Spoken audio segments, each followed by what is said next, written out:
This is my Yellowdig number 4. The muscle I chose is the spinalis, which is the most medial of the erector spinae group.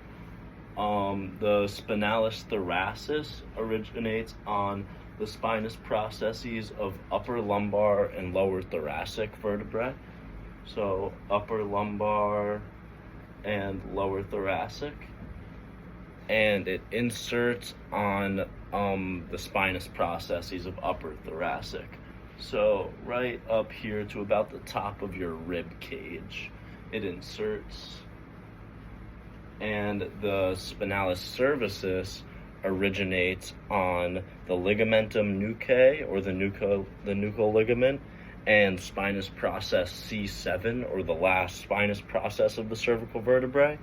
So along here, as well as the bottom of your cervical spine, and it originates on the spinous processes of the cervical vertebrae, so along the whole cervical vertebrae. The actions, it extends the back,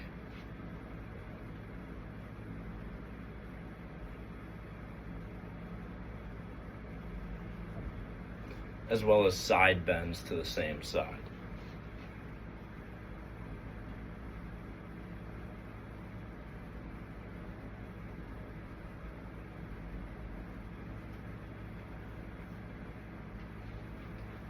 And it works with the longissimus and the iliocostalis to do this, the whole erector spinae group. This is an exercise that you can do to stretch the spinalis as well as the whole erector spinae group. So you're gonna get on all fours here, and put your hands on the ground. And when you do this, you're gonna want to get your chin tucked as well to get the cervical part of the spinalis. And flex your back.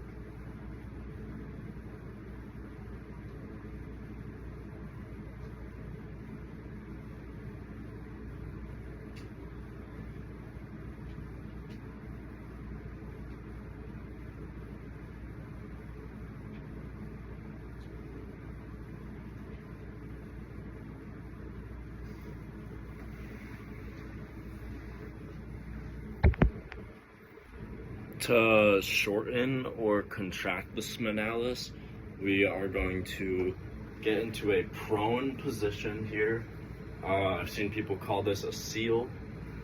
I'm not really sure though.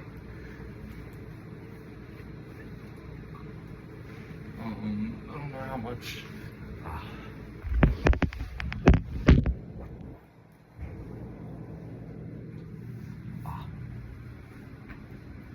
And so we're in prone position, and we are going to extend the neck, extend the lower cervical, the thoracic, and then the lumbar.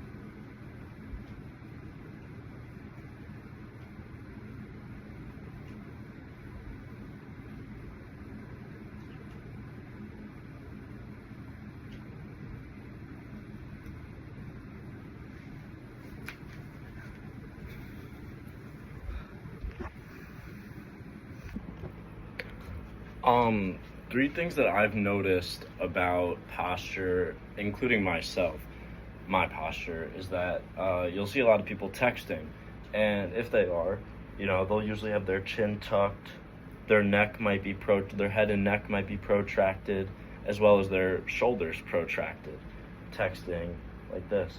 And 3 ways that you can fix this is by lifting up your chin and also extending your cervical using the longus colli and using the splenius capitis and the splenius cervicis to lift your head up. And then you also want to retract your head and neck using the longus colli and the longus capitis So chin up and then retract. And then to retract your shoulders and get back into this position, you want to use your middle trapezius and your lower trapezius. So you're going from here, looking down, chin up, retracted, and shoulders back.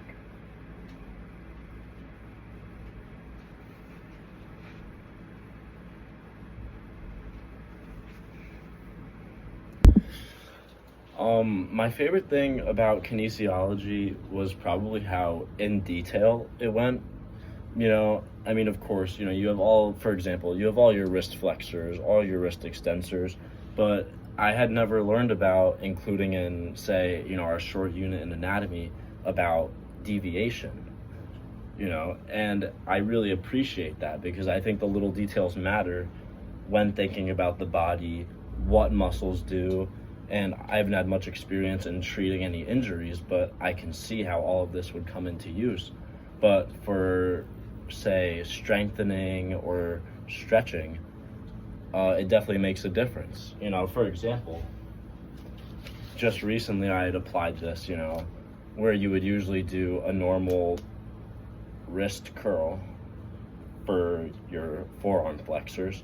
Now you can do it where you're radially deviating or ulnarly deviating and flexing.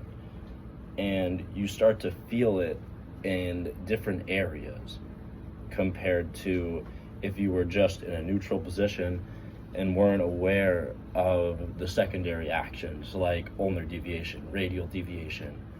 You would just be feeling a general burn in your forearms. Whereas if you start to deviate and use those little details, you can target muscles more specifically.